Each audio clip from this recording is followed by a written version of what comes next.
on this week's episode of Live Large. Alright, the three heads to the shoulder, the front, the side, and the rear. Ben's going to help me bring out the rear today with rear lateral raises. One thing you want to think about here is keeping your shoulder protracted, which essentially means to extend the shoulder forward. If you start pulling it back, you're going to start recruiting your back muscles to move it. We're going to try to isolate, take the back muscles out of it by protracting. There you go.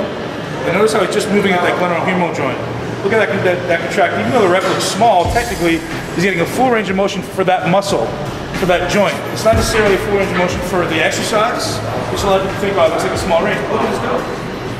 As that glenohumeral joint can't physically move any further without moving the shoulder back. Yeah, if you guys try that at home, you turn to the side, Vince, and you protract your shoulder, and now look what happens. He comes back. That's as far as he can go. It looks like a smaller range, but that's really as far as he can go. Look at his delta contract. Whereas if you pull the shoulders back, now you come way back here, but it does nothing more here, it just turns into a back exercise. So. Okay, so we have Vince in the hot seat, he's looking hot today, and we have some more Facebook questions. You took both Vitargo and Carbolin. What did you prefer? Oh, that's a good question. I prefer Vitargo. I found that Carbolin bloated me. So how do you stay motivated when you're tired, sore, and just don't feel like working out? I go to the gym rain or shine, and I don't decide on the day whether I'm going to go. It's not like I'm going to see how I feel tomorrow. I've already decided ahead of time, so if I'm sore, it doesn't matter, I just go.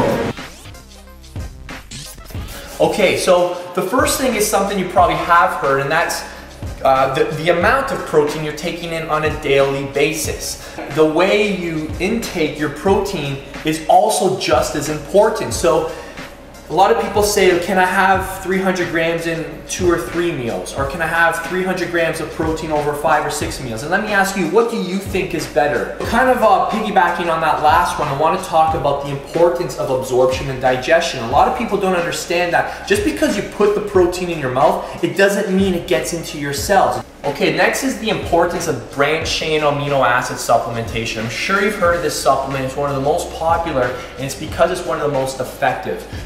Okay, the last one, and this is my favorite one. This is one I've been doing a lot of homework on and I've been doing a lot of reading on, and it has to do with protein rotation.